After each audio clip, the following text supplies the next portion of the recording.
The day of my grandfather's funeral was cold in a way that felt unnatural, like the sky itself was holding its breath. Gray clouds pressed low over the cemetery, and the air smelled of wet earth and wilted flowers.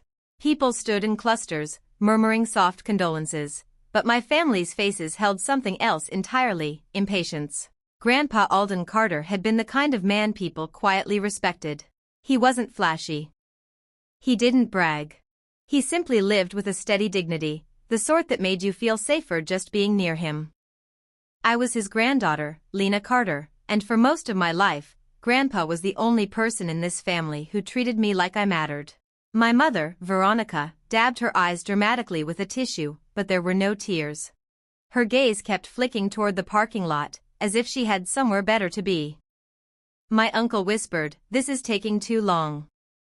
My older brother Ethan leaned close to me with a bored sigh. "After this, can we just go? I have plans." I didn't answer. Because all I could think about was Grandpa's hand squeezing mine just 3 weeks ago in the hospital. He'd been frail, his voice barely above a whisper. "Lena, promise me something." I'd leaned in. "Anything, Grandpa." His cloudy blue eyes sharpened for a moment, filled with urgency. "When I'm gone, don't let them erase me. Don't let them take what wasn't meant for them." I didn't understand then. I thought he was talking about memories. Now, standing beside his coffin as the priest spoke the final prayers, I realized Grandpa had meant something else entirely. After the service, the crowd slowly drifted away. People offered me kind words, hugs, sympathy.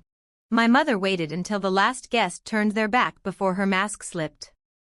"Well," she exhaled sharply, "that's over." Ethan snorted. Finally. They didn't even look back as 2 cemetery workers began lowering the coffin. I stayed. I couldn't leave yet. Something in my chest felt unfinished. I watched as the last shovel of dirt fell onto the polished wood. A chapter closed. But I didn't know that Grandpa's final chapter wasn't ending here. It was beginning. Later that evening, back at my mother's house, the family gathered in the living room like vultures circling. My uncle cleared his throat. "So, did Dad leave anything? A will? Accounts?" My mother rolled her eyes. "He was old school. Probably kept everything in some dusty drawer." Ethan smirked. "I'll check his place tomorrow. Might as well see if there's anything valuable before it gets sold." Something snapped inside me. "Before it gets sold?" I repeated. My mother's gaze turned sharp. "Lena, don't start. Grandpa's house is a burden. It'll be easier once it's gone." "A burden?" My voice trembled. "That house was his life. And now it's an asset," Uncle Mark cut in smoothly. "We need to be practical." Practical. That word always meant the same thing in this family. Take, use, dispose. I stood abruptly. "I'm going to Grandpa's apartment." My mother scoffed. "Why?" "Because something told me Grandpa had left me something. Something they weren't supposed to find first." I drove across town under the dim glow of streetlights, my hands clenched tightly around the steering wheel. Grandpa's apartment building was old but well kept. He'd lived there since Grandma passed. The hallway smelled faintly of books and cedar. When I unlocked his door, a wave of silence hit me. His slippers still sat by the couch. A half-finished crossword puzzle lay on the table. For a moment, grief crushed me so hard I could barely breathe. Then I remembered his words. "Don't let them erase me." I moved carefully, opening drawers, scanning shelves. Most of it was ordinary. Photos. Letters. Old receipts. And then, tucked behind a row of hardback books, I found it. A small brown envelope. My name was written across the front in Grandpa's careful handwriting. Lena. Only Lena. My pulse hammered. I slid my finger under the seal and opened it. Inside was a bank passbook. Not a modern statement. Not an online printout. A physical, old-fashioned passbook with rows of stamped transactions. My breath caught as I read the bank name. Carter and Rowe Private Trust Banking. I'd never heard of it. There was also a single note. Only one sentence. Take this to the bank. Do not tell your mother. My fingers trembled as I flipped open the passbook. The balance line was stamped at the bottom. I stared. Once. Twice. My brain refused to accept it. The number was so large it didn't feel real. I whispered aloud, 52 million. My stomach dropped. Grandpa had $52 million? How? He'd lived simply. Wore the same coats for years. Drove an old sedan. None of this made sense. A sound behind me made me whirl. The door creaked open. My mother. Veronica stood in the doorway, eyes narrowing immediately. What are you doing here? My heart lurched. I just wanted to. Her gaze snapped downward. To my hands. To the passbook. Her face changed instantly. Greed lit her eyes like a match. What is that? I instinctively pulled it closer. It's nothing. She stepped forward quickly, her heels clicking sharply on the floor. Nothing? Let me see. No. Her lips curled. Excuse me? I swallowed hard. Grandpa left it for me. For a moment, silence. Then she laughed. A cold, humorless sound. Oh, Lena. Don't be ridiculous. She snatched at it. I moved back. Her expression hardened. You really think your grandfather left you anything important? He was senile at the end. He wasn't. He was an old man clinging to scraps, she hissed. Now hand it over. No. Her face flushed with anger. Then, suddenly, she lunged again. And the passbook slipped from my grip, falling to the floor with a soft thud. We both froze. My mother stared at it as if it were gold. Then she bent slowly, picked it up. And without hesitation. She walked to the trash can. What are you doing? I gasped. She lifted the lid. This is old junk, she said flatly. And dropped Grandpa's passbook into the trash. I stood there in shock. Mom, stop. She slammed the lid shut. That should have stayed buried with him, she snapped. Do you understand? We're not playing fantasy games because you want to feel special. My throat burned. That wasn't yours. She leaned close, voice low and venomous. Everything your grandfather had was meant for this family. Not you. You don't get a separate piece. Then she turned toward the door. And if I catch you digging through his things again, Lena, you'll regret it. The door shut behind her. I stood motionless, staring at the trash can. My hands shook. My mother thought she'd won. She thought she'd erased Grandpa's final gift. But she didn't realize something. Grandpa hadn't given me that passbook for nostalgia. He gave it to me as a key. And I wasn't about to let her throw away the truth. Slowly, I reached forward. Lifted the lid. And pulled the passbook back out. My heart was pounding like a drum. Then I whispered to myself. Fine. If she wanted it buried, I'd dig it up anyway. I grabbed my coat, clutching the passbook tightly. And that night, I drove straight to the bank. The Carter and Rowe Private Trust Building didn't look like a normal bank. It wasn't bright and welcoming like the branches you see on busy streets. It was quiet, elegant. Stone walls. Tinted glass. A security guard at the entrance who looked like he belonged outside a government vault. I hesitated before stepping inside. My sneakers suddenly felt out of place against the polished marble floors. A receptionist looked up immediately. Good evening. How may we assist you? I swallowed. I need to ask about this account. I slid the passbook across the counter. The receptionist's polite expression remained, until her eyes landed on the bank name and the account stamp. Then her face stiffened. Her gaze lifted sharply to mine. Where did you get this? My throat tightened. It belonged to my grandfather. Alden Carter. For a moment, she didn't move. Then she stood quickly. One moment, please. She disappeared through a side door. The silence around me felt heavy. A man in a suit sat in the corner reading quietly. Another woman stood by a private office door. No one spoke. Minutes passed. Then, the side door opened again. A tall man stepped out. Gray hair, sharp suit, an expression carved from professionalism. Miss Carter? Yes. I'm Harrison Vale. Senior Account Manager. His eyes flicked to the passbook again. Please come with me. My pulse spiked. He led me through a hallway into a private office. The door shut softly behind us. He motioned for me to sit. I did. He remained standing. Miss Carter, do you understand what you're holding? I swallowed. Not really. His jaw tightened. That passbook is connected to one of the oldest private trust accounts this bank has ever maintained. I stared. He continued carefully. Your grandfather, Alden Carter, was not simply a retired schoolteacher, as public records suggest. My breath caught.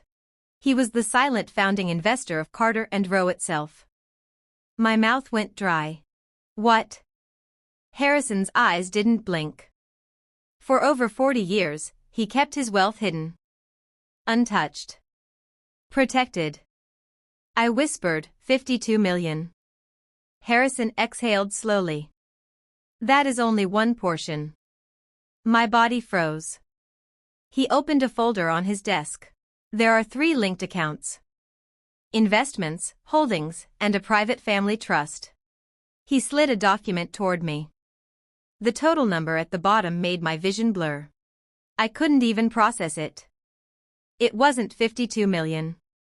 It was $210 million. I sat back, dizzy. No, that's impossible. It is very real, Harrison said quietly. And according to the trust directive, he paused, eyes sharpening. The sole beneficiary is you. My heart slammed. Me? He nodded.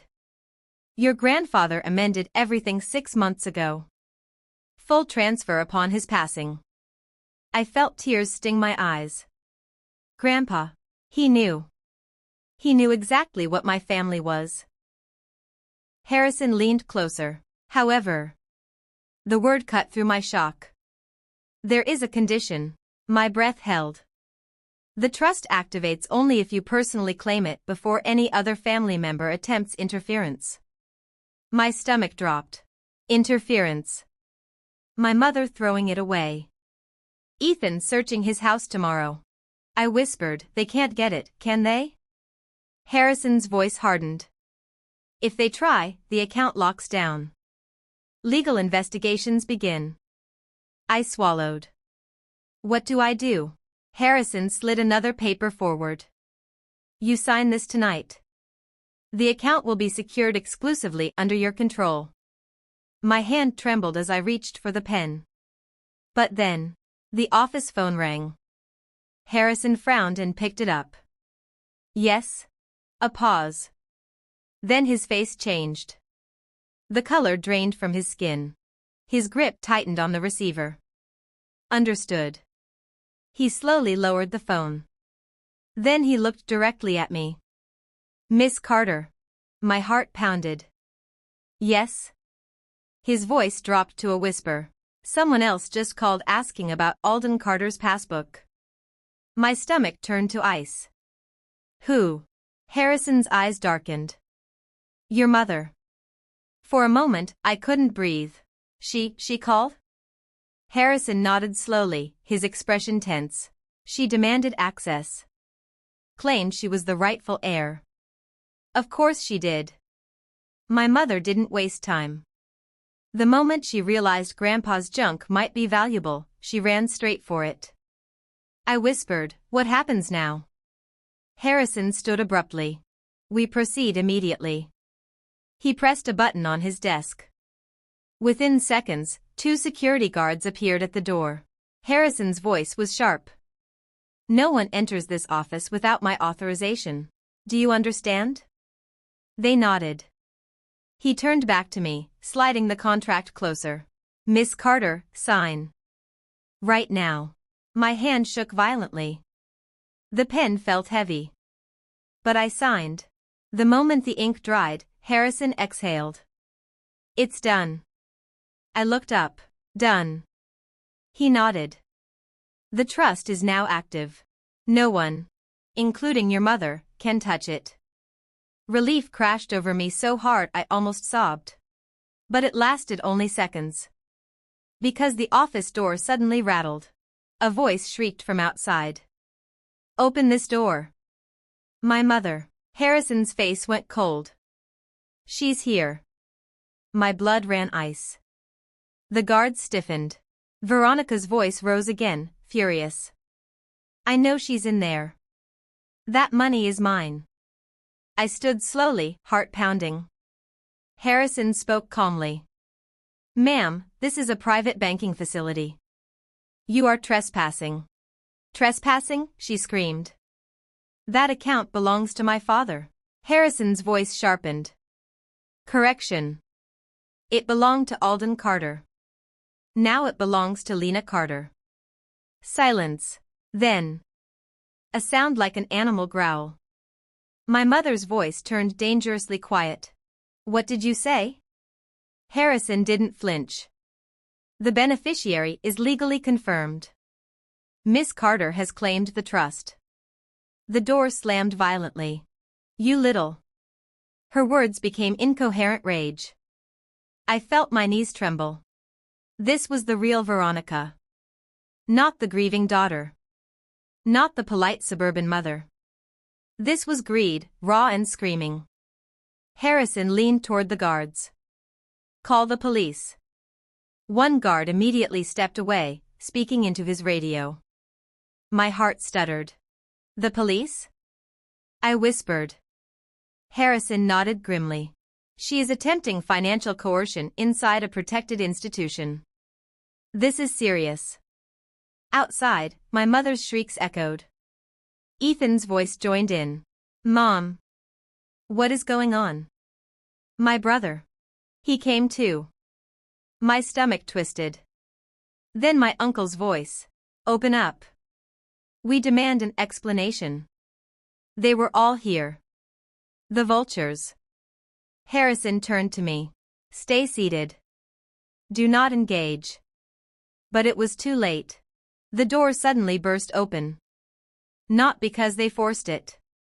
Because security unlocked it once police arrived. 2 officers stepped inside first. Behind them stood my mother, Ethan, and Uncle Mark.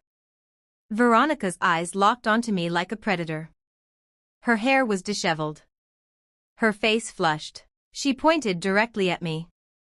"She stole it. She stole my father's money." Ethan stared at me, shocked. "Lena, what the hell?" Uncle Mark stepped forward. "This is ridiculous. That money belongs to the family." Harrison's voice cut like steel. "No. It belongs to Miss Carter." My mother's lips trembled with fury. "You're lying." One officer raised a hand. "Ma'am, calm down." Veronica spun toward him. "Do you know who I am?" The officer's expression didn't change. "I know you're causing a disturbance." She whipped back toward me, voice sharp enough to slice. "You were always nothing. Grandpa knew that." I stood slowly, my voice trembling but steady. "Grandpa knew exactly what you were." Her eyes narrowed. "He was senile." "No," I said quietly. He was finally honest. Harrison opened a folder and handed it to the officers. "These are the trust documents. Signed. Ized. Legally executed." The officer scanned them, then looked at Veronica. "Ma'am. This is valid." Veronica froze. Ethan's face went pale. Uncle Mark whispered, "No. My mother's mouth opened, closed, opened again. Then she hissed. This isn't over. The officer stepped closer. It might be. Because if you continue harassment, you will be removed. Veronica's face twisted. For the first time in my life, she had no power. She couldn't scream her way into control. She couldn't bully someone weaker. The law didn't care that she was my mother. Her voice cracked. You ungrateful girl. I met her gaze. I'm not ungrateful. I took a slow breath. I'm free. Silence filled the room. Ethan swallowed hard. Lena. Grandpa really left it all to you? I nodded. His face twisted with disbelief. But why? I looked at them all. Because Grandpa finally saw the truth. Because, I said softly, I was the only one who loved him without wanting something back. Uncle Mark scoffed. That's not true. Harrison's voice interrupted coldly. It is true. The account notes show years of withdrawals made by family members. My mother stiffened. Harrison flipped another page. Monthly transfers. Paid debts. Covered expenses. Ethan blinked. What? My stomach clenched. Harrison's eyes sharpened. Your grandfather was sending money to this family for 15 years. My mother's face drained. No. Grandpa supported them. All this time. Harrison's voice was quiet but lethal. And yet, he left you nothing. Because he documented every misuse. Veronica's lips trembled. The officer frowned. So you were receiving support, and still harassing her? My mother's breath hitched. Then the officer said the words that shattered her completely. Ma'am, you need to leave. Now. Veronica stumbled backward like she'd been slapped. Ethan whispered, Mom. But she couldn't speak. Her world had collapsed.